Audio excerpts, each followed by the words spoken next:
Not long from future, the Western countries are in a Cold War against China, constraining them into the most profound downturn kept ever. The United Kingdom's Ministry of Defense is putting every one of its assets to help lab tests in creating and consummating a man-made consciousness robotic brain implant for physically weakened and brain-dead soldiers to gain their lost capabilities, making the amazing cyborg soldiers that submit to orders without questions, making them fit heartless killers. Meantime, in the United Kingdom's Army base, Dr. McCarthy, a scientist practicing in artificial brain implants, tests the brain implant fixed on the revived Paul Dawson, a soldier who was killed in real life a long time back. McCarthy sets up a mental test for his subject. After the test and frustrated with the outcomes, McCarthy and his partner quarrel over his choice to end the subject. Paul takes a pen and unexpectedly embraces McCarthy with affection.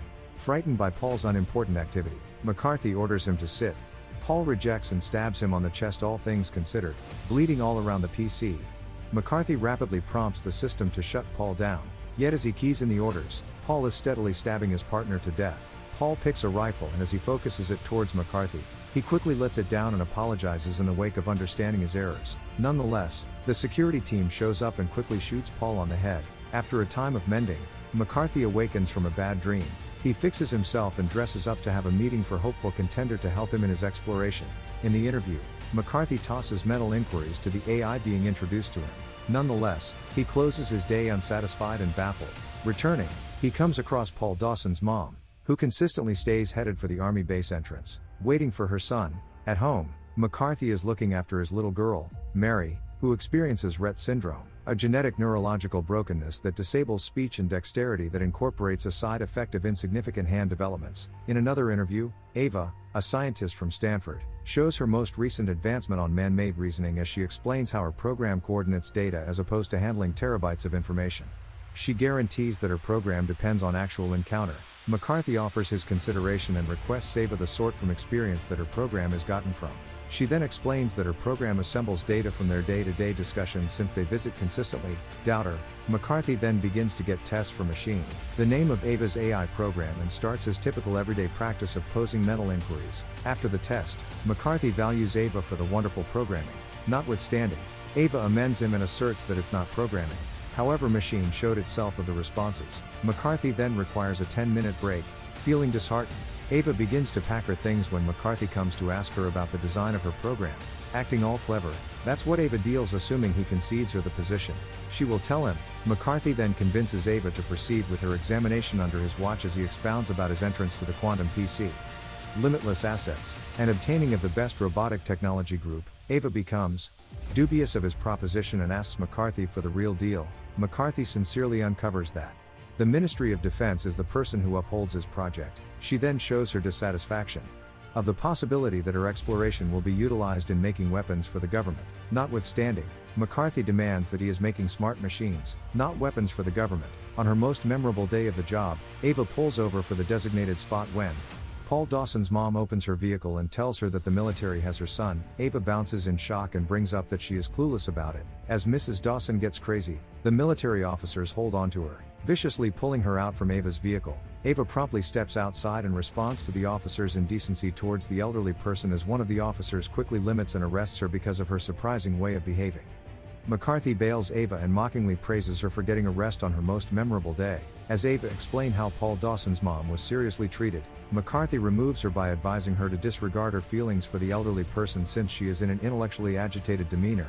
He then lets Ava know that her son was killed quite a while back in activity, furthermore, that he truly feels frustrated about her for not having the option to defeat her predicament. McCarthy starts to show Ava around, and as they speak, a female cyborg secretly keeps an eye on them, taking care of intel to her kindred cyborg friends. The allocated cyborg units start the security strategies as they head to the lift that prompts the underground research facilities. As they slide, Ava sees the peak-shaped scars on the two guards' heads and gets some information about it. McCarthy uncovers that the implants go to the soldiers who had brain injuries. The implants assist with re-establishing their vision, portability, memory, and incomprehensibly works on their personal satisfaction. However, the program's secondary effects render the cyborgs totally quiet a while after the activity for obscure reasons. Notwithstanding, in reality, the cyborgs create a exceptionally proficient strategy for correspondence that they leave well enough alone among themselves. Inside the lab, Ava feels invigorated as McCarthy presents his quantum PC. Sneaking in the shadows, Thompson, the director of Ministry of Defense, is noticing Ava intently. After a while, Thompson acquaints himself and invites Ava with the group. Then the female cyborg that kept an eye on them prior, Suri, steps inside to join. Thompson questions Ava, showing records that blame her for attacking a cop during her childhood. Ava is going to express her contention when McCarthy unexpectedly hinders by bringing up that they employed her for her mastery, not her politics issues. Thompson agrees and redirects the subject, letting them know that there is something that he needs to show them. James, a handicapped soldier, sits prepared to test the recently increased prosthetic arms. The expanded prosthetic is a slug and bomb evidence arm produced using silk that can adjust the host's skin appearance that is vague for human hands to contact. Ava inquires as to whether they are attempting to make the machines seem to be more human. McCarthy then concedes that they are making machines to kill and start public exchanges without threatening the human with their appearances. As Ava shows her awe at the new item, James exhibits the godlike strength of his recently introduced prosthetic arms. He out of nowhere requests to contact Ava's hand so he can have the joy of feeling another human skin once more. Nonetheless, McCarthy rapidly objects that the carbon fiber muscles are strong to break her hand. Notwithstanding his warnings, Ava satisfies James' request and eagerly gives her hand for James to hold. He readily grasps her hand as he tenderly feels it. Then out of nowhere, he drives Ava into a turn, moving her away from Thompson and McCarthy, and whispers help to Ava and subtly makes reference to Area 6. The following day, McCarthy maps Ava's brain in the quantum PC. McCarthy starts to ask her arbitrary inquiries to get her brain information. As the inquiries become more private, Ava shares her memory about her dad when she was a kid, and consequently, McCarthy tells her how she is comparable to his little girl about loving PCs. Ava unexpectedly changes the point and gets some information about Area 6. He depicts that the spot is where injured soldiers who suffer the ill effects of brain harm are being treated. Ava thinks Area 6 is more of a jail. McCarthy denies to uncover any more data and apologizes that he is clueless about them as he rapidly leaves the area. The next day, prior to continuing to the lab, Ava makes a speedy diversion at Area 6. She makes do to get an inconspicuous. She then investigates a glass window and finds a completely guarded jail camp. Stirred up from the scene, she validates her premonitions. Then a gathering of cyborg soldiers approaches her from behind. Without saying a word, she disappears as though nothing occurs. Inside the lab, they keep on examining her brain information. However, this time, it's by recreating feelings through her looks. In the strategy, McCarthy inquires as to whether she got lost while heading to the lab. Uncertain of what to say, she imagines that she did. Unmoved by her little play, McCarthy indecently tells her to stay out of other people's affairs and at absolutely no point ever sneak around in the future. Meanwhile, Suri shows Thompson recordings of Ava involving a hacking gadget to get to limited data in the quantum PC about Area 6. The following morning, McCarthy apologizes to Ava for being short to her a few days ago. As he attempts to compensate for his discourteous way of behaving, Machine abruptly contributes and teasingly lets McCarthy know that Ava is as yet furious at him. Coming back, Ava asks McCarthy for his justification for remaining so long in spite of his hatred for the government's beliefs. McCarthy admits that he really wanted what he needed to do to pursue his research for creating brain implants to fix his girl, who is experiencing Rett disorder. As they keep on driving, they abruptly run over Mrs. Dawson once more, who is crying in the street. Ava recommends giving the elderly person a ride to the town and McCarthy agrees. Ava then moves toward the elderly person when a Chinese imposter, masking as Mrs. Dawson, out of nowhere faces her and stabs her in the stomach. Meanwhile, Thompson at the same time gets a transmission of recording of that occurrence. He keeps on watching the recording of Ava battling as the imposter shoots her on the chest. Sitting idle, he leaves Ava for dead. The following day, Thompson approaches McCarthy, informing him about the episode that the Chinese needed their robotics program, and dispensing with scientists is one of the most outstanding ways of accomplishing it. Discrediting him, McCarthy condescendingly asks Thompson the reason for not killing him. Showing no dismissal, Thompson inadequately reasons out that a guardian angel could have protected him. Lamented by the deficiency of Ava, McCarthy chooses to utilize the scans of Ava's face and resemblance for Machine to occupy as they continue on towards stage 2 of their program. Finishing the cycle, McCarthy attempts to eliminate Machine's restrictions. Then out of nowhere, Machine rapidly snatches his hand and praises its smell, dubious on the best way to respond. McCarthy rather says thanks to Machine for being delicate. Machine recognizes if not of her delicacy, his arm would unquestionably break. Then the group starts the mental tests. McCarthy begins to pose the standard mental inquiries. When McCarthy at long last gets some information about her most memorable memory, Machine answers that it was the memory of her mom. Inquisitive, he inquires as to whether she can recollect her mom's face. As she takes a gander at herself on the screen, Machine brings up to her face and says that her mom seems to be her. Happy with the outcomes, they continue to stage 2. Stage 2 is to confirm Machine's feelings. They start the test by putting a spider before the Machine's face. This test means to compel Machine into shock. However, rather than showing outrage, it showed dread. After the test, Machine over and over says thanks to McCarthy, subsequent to requesting his subordinates to eliminate the spider away from her. Seeing how Machine responded, McCarthy now feels that she is turning out to be increasingly human. They start with the subsequent test. A researcher who is strolling in reverse and moving towards the machine. She shows disarray while taking a gander at the scientist, then the scientist abruptly faces her while wearing an insidious clown cover. Out of shock, she quickly sticks her finger inside the scientist's head, making him die right away. McCarthy censures Machine for killing the man. However, she challenges that she didn't purposefully kill the individual, for she doesn't realize that clowns and men are very similar. She genuinely apologizes for causing the mishap, and following a couple of moments of showing regret, she then closes herself down. After that, McCarthy visits James in Area 6 and later figures out that he lost his discourse on account of the embed. Notwithstanding his situation, McCarthy doesn't fail to illuminate him about Ava's death. When he sees that the cyborgs are cautiously on the watch, he then chooses to leave. Following a couple of moments, Suri shows up and communicates in the robotic language to James. Back in his lab, he keeps an eye on the non-working machine. He attempts to fix her, yet without any result. After a couple of seconds, guaranteeing that McCarthy is presently not in his lab, Suri goes inside his lab. As Suri intently analyzes her, Machine out of nowhere snatches her hand and talks the robotic language as though compromising her or telling her something significant. The next day, McCarthy is astonished to see Machine in a good place again. However, McCarthy gets a call from Mary's PCP, informing him regarding her horrible condition. As Machine pays attention to McCarthy's voice, she then lets him know how he looks so miserable. He advises Machine that he really wants to see his girl. However, Machine responds wildly, getting and crushing McCarthy's hand as she demands not to leave her. As McCarthy sounds upset, Machine relinquishes his hand.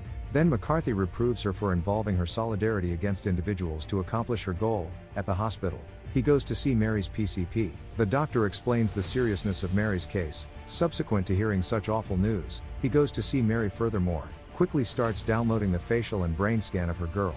Meantime, Thompson noxiously moves toward Machine and educates her to download a secret document implanted in her system. Machine submissively agrees. After it was downloaded, she can out of nowhere communicate in various dialects and immediately becomes furnished with battle abilities. Thompson brings Machine into a room and uncovers the one who killed her mom as he indoctrinates Machine, allowing her to develop more in conflict with her feeling of profound quality. The following day, McCarthy shows up at his lab and shockingly finds Machine acting all abnormal, sitting under a table.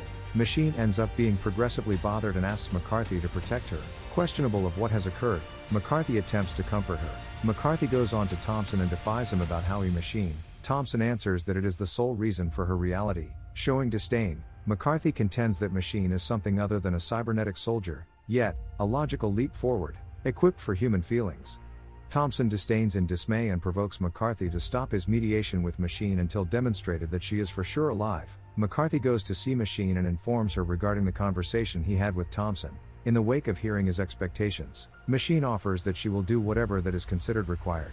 Then Mary's PCP calls and makes it known as 2's activity and lets him know that the youngster didn't make it. As McCarthy scatters in profound idea, Machine admits her adoration for him without him taking note. During McCarthy's non-attendance, Machine continues her military preparation. Days pass after Mary's interment. What's more, McCarthy at last returns to the lab, being missing for a really long time. He appears to have lost sight of the reason. Machine sympathizes with him and lets him know that he wants to look nearer for him to understand what he is searching for. McCarthy sees his picture in the quantum PC. As he is capable to thoroughly search in near, he at long last finds what he was searching for. He then surges towards Thompson. What's more, explains his revelation, unconstrained incorporated data, otherwise called awareness, that is obvious in Machine's modifying. Thompson lets him know that it ought to be the last thing they need, having a cognizant machine that pursues their own choices. He then orders McCarthy eliminated the part that makes the machine cognizant. Feeling cheated, McCarthy denies. Then Thompson shows the last document of Mary's mind filter, involving it as influence against him. McCarthy lets Machine know that they believe she should turn out to be more similar to a machine and to a lesser extent a human. He explains that despite the fact that it is despite his desire to the contrary, the technique should be finished to try not to lose her girl for all time. Machine, who has come to adore McCarthy, trusts in his choice and consents to forfeit herself for the well-being of her little girl. In the working room, McCarthy says his last goodbye to Machine. As he makes an entry point into Machine's brain implant, she out of nowhere hardens and lets McCarthy know that she is reluctant about the possibility of dying. As McCarthy attempts to express encouraging words, he unexpectedly takes the chip that makes her cognizant, and quickly, Machine loses her life. He then informs Thompson about the activity. As Thompson lauds him, He lets McCarthy know that he has erased his little girl's brain checks for the program's security. McCarthy viciously responds, yet before he can do anything to Thompson, the guards control him and stagger him. A few days after, Machine turns out to be increasingly more effective as a killer, until at long last, Thompson is prepared to give her the last test. Meanwhile, Suri and the cyborg soldiers are additionally preparing to start their most anticipated plan. The day of the last test shows up. One of the cyborg soldiers hauls McCarthy into a room, later being controlled. He sees Machine pointing a rifle towards him. Thompson orders Machine to shoot McCarthy on the head. Machine pulls the trigger with no wavering. To his alleviation, the rifle was empty. It is just a test to confirm Machine's obligation to Thompson, not to kill McCarthy. Meanwhile, the scientist that helped McCarthy during Machine's activity finds reality with regards to the chip that he eliminated from Machine's head. The chip isn't Machine's cognizance, however an extra battery for Machine's GPS. After hearing the news, Thompson quickly orders to secure the office. The security group is on the caution. However, the cyborg soldiers are there to help Machine in their departure. Machine unfastens McCarthy and explains that the cyborgs have been conveying with one another starting from the beginning of this magnificent day, battle against human and cyborgs. Thompson, then again, enters the end codes for every one of the cyborgs. As he deactivates the cyborgs individually, Suri furtively controls the system, making mistakes the system's order. Meantime, McCarthy goes to the quantum PC to start Fall to Pieces and tracks down James en route to assist him with getting away. With Suri's guide, the machine at last arrives at Thompson's office. As Thompson attempts to erase Mary's program, Machine lets him know that he can never erase it on the grounds that Suri has changed the password. Thompson asks for his life. Machine shows true fondness for him. Yet as she contacts his face, she out of nowhere pops Thompson's temples, leaving him dead. Machine then downloads Mary's brain, examines and advises McCarthy to trust her. As every one of them get away from the army base, McCarthy hands a flash drive to Mrs. Doss and tells her that it contains all the information she has to be aware of her son, while McCarthy and Machine, along with Mary, are on a mission to see the splendor of the sun. The cyborgs, then again, at long last break the bounds of the army base, freeing themselves as free men of the new world. The end. If you like this story, please subscribe to the channel and like it to motivate me to bring you more stories like this.